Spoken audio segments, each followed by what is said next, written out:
Assalamualaikum warahmatullahi wabarakatuh. Nama saya Fania Nanda Safira dengan NPM 223510620 dari kelas 5D. Di sini saya akan membahas tentang pembahasan rekam. Yang pertama adalah apa dan kenapa. Sebelum kita membahas lebih jauh, kita harus kembali mengingat apa itu React. React adalah pustaka atau library pada JavaScript yang digunakan untuk membangun antarmuka pengguna, terutama untuk aplikasi berbasis web yang memiliki sifat interaktif.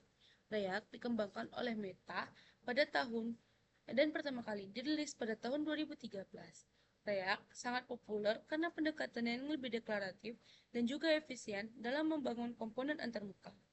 React bersifat deklaratif, yang artinya pengembang hanya perlu mendeklarasikan bagaimana tampilan antarmuka harus terlihat berdasarkan data yang ada. Pada React akan menangani pembaharuan serta interaksi dengan DOM atau Document Object Model secara lebih efisien. Pustaka ini dirancang untuk menciptakan pengalaman bagaimana pengguna interaktif dan responsif dengan pendekatan yang lebih modular. React dikembangkan untuk mempermudah pengelolaan antarmuka yang kompleks, serta fokus utamanya adalah penyajian komponen UI berdasarkan perubahan data dengan performa yang tinggi melalui penggunaan teknologi seperti Virtual DOM. Kemudian, kita harus tahu kenapa kita harus belajar React. Yang pertama, karena dia populer dan banyak digunakan. React adalah salah satu pustaka JavaScript yang paling populer di dunia, yang digunakan oleh banyak perusahaan besar seperti Facebook, Instagram, Netflix, dan juga Airbnb. Yang kedua adalah peningkatan produktivitas, yaitu melalui komponen reusable dan juga virtual DOM. Yang ketiga, lebih fleksibilitas dan ekosistem yang lebih kuat. Contohnya adalah contoh Recruiter untuk navigasi dalam aplikasi, Redux atau Context API untuk pengelolaan state yang kompleks, dan Next.js untuk server-side rendering pada aplikasi React dan SEO friendly. Yang keempat, dia mudah dipelajari untuk pengembang JavaScript. Jika kita sudah familiar dengan JavaScript, maka belajar React relatif lebih mudah karena sintaksnya lebih intuitif dan terutama dengan JSX yang menyerupai HTML. Selanjutnya adalah mendukung pengembangan aplikasi yang lebih modern, bisa seperti responsivitas, yaitu skabilitas, dan juga kontabilitas multiplatform. Yang keenam adalah meningkatkan peluang karir karena banyak keahlian yang keahlian React ini banyak diminati oleh pasar kerja. Banyak perusahaan yang mencari pengembang dengan pengalaman React untuk pengembangan aplikasi web modern. Selanjutnya adalah transisi dari JavaScript ke React. Pertama, kita harus mengetahui apa itu DOM atau Document Object Model. DOM merupakan presentasi struktur dokumen HTML dan juga XML dalam bentuk hierarki pohon atau tree structure yang memungkinkan script seperti JavaScript untuk berintegrasi dengan elemen-elemen dokumen. DOM adalah jembatan antara dokumen yang dilihat dengan pengguna browser dan kode yang digunakan untuk memanipulasinya. DOM mengorganisasikan dokumen sebagai pohon dengan berisi nodes di setiap elemen HTML adalah salah satu node. Di sebelah kiri merupakan tampilan awal HTML. Kemudian diubah dengan struktur pohon DOM dan kemudian diubah menjadi bentuk UI seperti tampilan pada web yang akan kita gunakan. Kemudian ada namanya DOM manipulasi.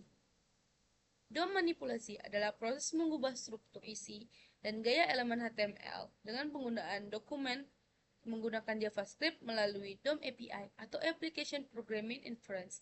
Manipulasi ini memungkinkan pengguna atau pengembang untuk membuat halaman web yang lebih dinamis dan interaktif tanpa perlu membuat dan memuat ulang halaman. Contoh manipulasi DOM. Yang pertama adalah menambahkan elemen baru, yang kedua adalah menghapus elemen, yang ketiga adalah mengubah konten elemen, yang keempat adalah mengubah Dan kelima adalah mengganti gaya, serta keenam menangani event. Kemudian ada manipulasi DOM menggunakan JavaScript.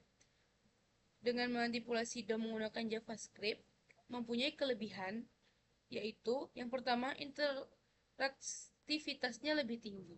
Yang kedua, kontrol lebih fleksibel. Yang ketiga, real-time updates. Yang keempat, kemudahan integrasi. Yang kelima, kompatibilitas universal. Kemudian ada kekurangannya juga, manipulasi DOM menggunakan JavaScript. Yang pertama, kompleksitas dari kode. Yang kedua adalah kinerjanya yang agak susah dan harus lebih kerja keras lagi. Yang ketiga adalah masalah reaktivitas. Yang keempat adalah ketergantungan pada DOM API. Dan yang kelima adalah kurangnya abstraksi. Kemudian kita harus tahu apa itu imperative programming. Imperative programming adalah paradigma pemrograman yang dimana kita menulis kode secara lebih implisit yang mendefinisikan langkah-langkah atau instruksi yang harus dijalankan oleh komputer untuk menyelesaikan suatu tugas. Fokus utamanya adalah pada bagaimana masalah diselesaikan dengan memberikan detail urutan logis dan operasi. Kelebihan operative programming yang pertama adalah kontrol penuh, yang kedua adalah cocok untuk tugas-tugas yang kompleks, yang ketiga lebih sederhana untuk pemula, dan yang keempat dukungannya yang luas. Selanjutnya ada juga kekurangan dari imperative programming. Yang pertama adalah kodenya yang lebih panjang dan sulit untuk dibaca. Yang kedua adalah rentan terhadap kesalahan.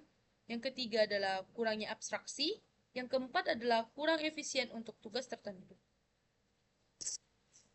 Selanjutnya kita akan membahas mengenai declarative programming.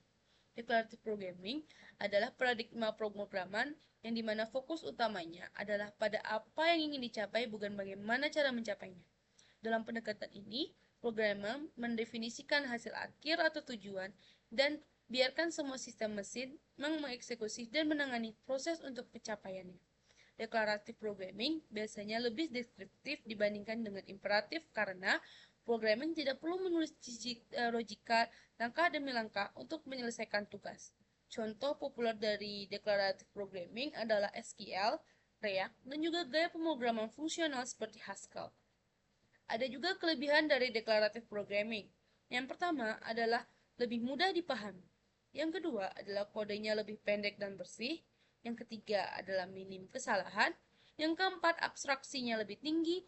Dan yang kelima, paralelismenya lebih mudah. Kemudian ada kekurangan declarative programming.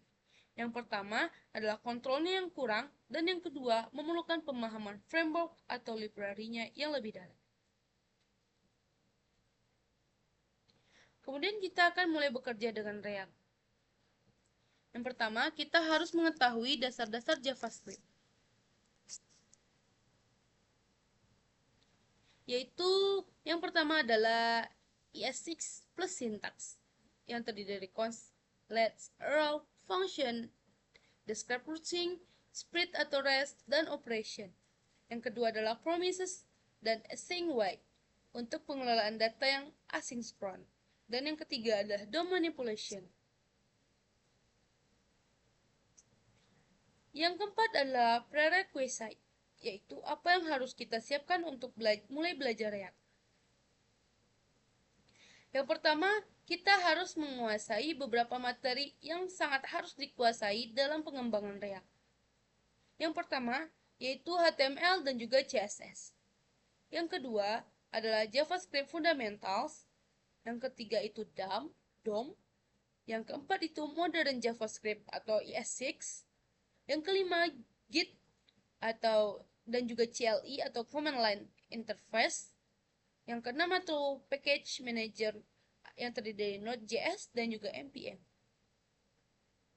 Yang kelima itu ada komponen. Lalu apa itu komponen? Komponen merupakan aplikasi React yang terbuat dari komponen-komponen. Komponen pada React pada dasarnya yaitu function pada JavaScript. Komponen ini merupakan bagian dari UI yang memiliki logika dan tampilan tersendiri. Selanjutnya ada pengertian komponen pada React Native. Dalam React Native, komponen adalah blok bangunan utama untuk membuat antarmuka pengguna UI. Komponen adalah bagian dari kode yang digunakan kembali yang menggambarkan bagaimana UI seharusnya terlihat berdasarkan data tertentu. Selanjutnya, jenis-jenis dari komponen. Yang pertama itu ada komponen fungsional atau functional components, yaitu fungsi JavaScript yang biasanya menerima props sebagai argumen yang mengembalikannya pada elemen React. React atau komponen fungsional ini cocok untuk UI yang tidak memerlukan pengelolaan atau state atau life cycle methods yang lebih kompleks. Yang kedua adalah komponen berbasis kelas atau class components. Komponen berbasis kelas adalah salah satu cara untuk mendefinisikan komponen dalam React Native menggunakan kelas JavaScript.